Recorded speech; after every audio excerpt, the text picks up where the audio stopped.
जीवन में दुख अनिवार्य है, किंतु मोह और अज्ञानता ही हमें दुख में जकड़े रखती है। दुख से मुक्ति पाने के लिए हमें जीवन की वास्तविकता को स्वीकार करना होगा। ऐसी ही कहानी किस्सा गौतमी और महात्मा बुद्ध से जुड़ी है। किस्सा गौतमी एक निसंतान महिला थी। कुछ समय बाद उसे एक सुंदर पुत्र की प्राप्ति हुई। वह अपने बेटे से अत्यधिक प्रेम करती थी। दुर्भाग्यवश उनकी खुशी अल्पकालिक ही थी। उसका बेटा अभी बहुत छोटा था कि बीमारी के कारण उनकी मृत्यु हो गई। दुख से व्याकुल किस्सा गौतमी अपने बेटे के शव को लेकर भटकती रही। उसे कोई ऐसा व्यक्ति ढूंढना था जो उसे बचा सके। वह हर उस व्यक्ति से मिली जो उसे कोई आशा दे। अंततः उसे महात्मा बुद्ध के बारे में पता चला और वह उनके पास पहुंची। किस्सा गौतमी ने महात्मा बुद्ध के चरणों में गिरकर विलाप किया और अपने बेटे को पुनर्जीवित करने के लिए उनसे विनती की। महात्मा बुद्ध ने उसे शांत किया और कहा कि वह उसे बचा सकते हैं, लेकिन एक शर्त पर।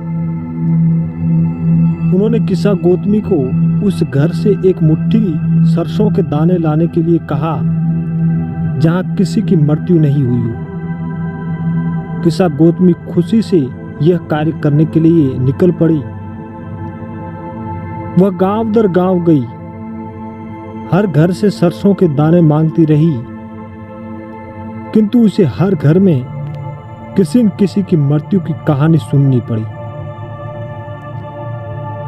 धीरे धीरे उसे ये समझ में आने लगा कि मृत्यु जीवन का एक सार्वभौमिक सत्य है और उसे कोई भी अछूता नहीं है।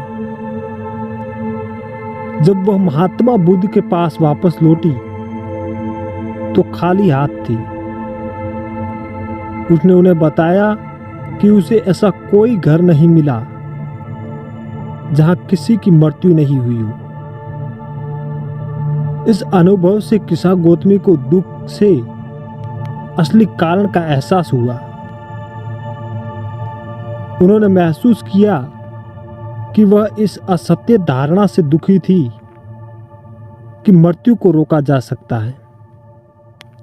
महात्मा बुद्ध ने उनकी बात सुनी और उन्हें समझाया कि जीवन क्षण भंगुर है और हर चीज का नाश होता है।